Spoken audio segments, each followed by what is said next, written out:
How to use personal injury law consultation platforms properly. Beginner mistakes that cost you. Personal injury law consultation platforms are designed to connect you with experts quickly, but most beginners misuse them and risk missing out on compensation.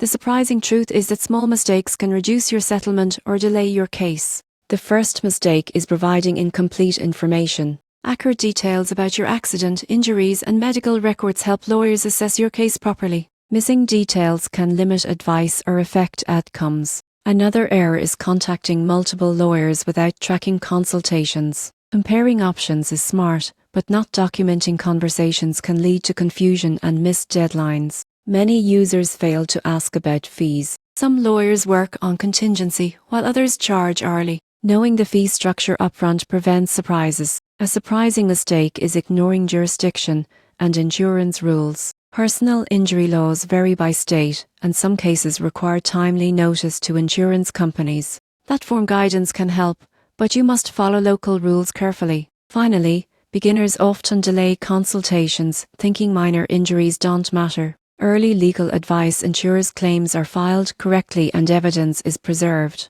To properly use personal injury law consultation platforms, provide complete details, track consultations, clarify fees, follow state rules, and seek timely advice. Avoiding these mistakes increases your chances of fair compensation and a smoother legal process.